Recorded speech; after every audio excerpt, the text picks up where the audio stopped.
games. Number 10. Handy Hoppers. As you guys may know, I was a huge fan of Hot Rope Jump in Mario Party 2, and while this game may seem like an inferior rehash, I give this game a lot of credit for being a rehash that still uses the concept well, while also changing into a 2 vs 2 team game in the process. In this game, one player jumps over a bar that is being rotated by the other player. So as a result, the two players must work together to get the highest amount of points over the other team. There is a lot of timing and rhythm that goes into this game, and while it's not a game you want to get over and over and over again, it's still fun to play whenever it appears on the roulette. Number 9. Flatiator. Flatiator is a very simple game in concept, especially in terms of 1 vs 3 minigames. One player is dangerous and the other 3 are running scared. This time, however, the single player is rolling on a giant ball, and their duty is to try to flatten the other team before the timer runs out. We've seen this idea used plenty of times before. Lights out, bowl over, hell, even stinkers like shock, drop, or roll in Crazy Cogs. But what makes this one so interesting? To be honest, I don't really have an answer for that. I think it's just a good example of a concept done right, and it doesn't have to be incredibly complicated either. The team of 3 is slightly disadvantaged by Monty Moles that pop out and try to slow them down, but the single player has some slight issues of control when it comes to turning around or turning in general. They both have their challenges, and it never feels unbalanced, and that's why I like this one so much. Number 8. Peace Out. I gave a lot of praise to Bob-omb Breakers in Mario Party 4 and Mario's Puzzle Party in Mario Party 3. Mario Party 5's block puzzle game is the dual game Peace Out, a game that focuses less on dropping blocks for impressive combos, but fitting blocks together in creative ways to get the most points. Once you completely fill your grid, all of your blocks get totaled based on how many colored blocks are together, so the bigger your color connections, the more points you will get.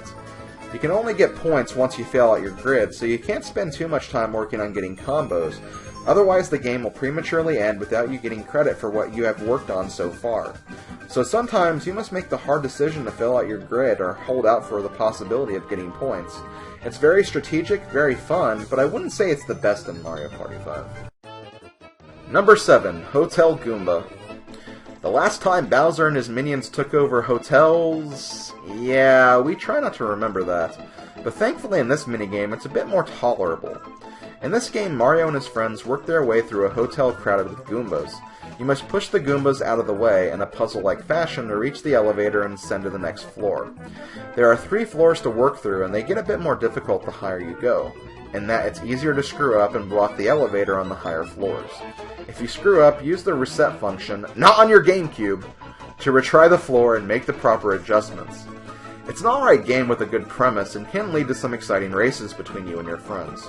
Nice of the princess to invite us over for a picnic, eh, Luigi? I hope she made lots of spaghetti. Luigi, look! It's from Bowser! Number 6. Chimp Chase. After Cheep Cheep Sweep ruined collection-based minigames, I was a bit skeptical when I first saw Chimp Chase. However, my fears were quickly lifted when I played this game in action, and I gotta say, this game can actually be quite hectic, but in the most fun kind of way. There are 4 monkey areas divided up by color, and smaller monkeys of those same colors are all over the place in the middle of the field. You must pick up a monkey and take it to the proper area to get points, with the highest amount of points at the end being the winner.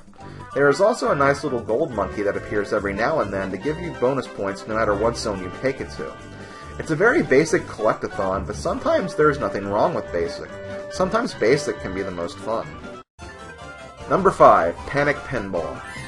I have to admit, as good as an idea that it is, I never actually expected to see a pinball minigame in Mario Party. I don't know, it just never clicked with me. There was a pinball-like thing in Mario Party 4's Reversal of Fortune, but I just never really saw it working as a minigame. However, I give the developers credit for Panic Pinball, probably the best 2 vs 2 minigame in Mario Party 5. In this game, each player controls a pinball flipper as they try to get a better score than the other team before time runs out. You could be an absolute pinball wizard, knowing all the right angles and ways to control the ball and flipper, or you could be an absolute madman by mashing the buttons and making your ball go all over the place. In a game like this, any strategy is viable, especially when the multi-ball comes into play and balls are bouncing all over the place. It can be chaos at times, and chaos doesn't always make the best minigames, which is why this isn't number 1, but it's still a lot of fun and one of the best this game has to offer. Number 4. Coney Island. I knew this was going to be one of my favorites the moment I saw this game in Nintendo Power, and sure enough, that's exactly what happened. As kids, we all wanted that supernatural occurrence of ice cream raining from the sky, and in this game, we get exactly that as you try to stack your ice cream cone to the heavens with as much ice cream as possible. You simply move over to wherever the ice cream is dripping from, and if it lands on your cone, good job! But don't stop there, as the tallest frozen treat will be the winner. I like the added effect of your character slowing down the more ice cream you have, because it does balance this game out a little and gives the players who are behind a chance to catch up. This might sound extremely cliched, but this game is sweet. Hands down. Damn! Just as I was having a dream about living on a giant mountain of ice cream. Where are my pants? Number 3, CHOMP ROMP. I've been hard on the chain chomps in the last few lists, but this time I'll give them a break in the form of CHOMP ROMP. In this game, you must guide your chain chomp to the goal line by blowing your whistle and having the chain chomp come towards you. However, the chain chomps have a very narrow track mind, and as a result they will come straight towards the sound, not taking into consideration objects in their path. So if there is something in between you and the chain chomp, they will crash into the object and stop, waiting for your next command. This game can be a bit tricky, as you still need to figure out the path of least resistance while still trying to race the other players as well, so sometimes you may need to make a judgment call of sacrificing a little speed for the possibility of not crashing. My only gripe about this game is that I wish there was more than just one course, as someone who plays this game over and over again can very easily memorize the path and when and where to press the A button. But as a minigame, it's very solid and quite possibly the best minigame with chain chomps ever in the whole history of the series. Number 2, Mario MECHS. We've got another 1 versus 3 for you, but this one manages to crack the top 2 of the best list, a feat that I don't think has ever happened before on these lists. Mario MECHS is a straight-up war between the two teams, the single player taking control of a huge behemoth of a cannon, while the team of 3 pilot little motorbikes that fire like the equivalent of Plants vs. Zombies pea shooters. The basic premise is, can the team of 3 team up perfectly and navigate around the huge cannon and take it out, before the single player completely overwhelms them with raw power? All will be decided very soon, I'm sure. The thing I love about this game is just the very natural balance between speed and power. The big cannon can't really move much, but when it deals damage hard.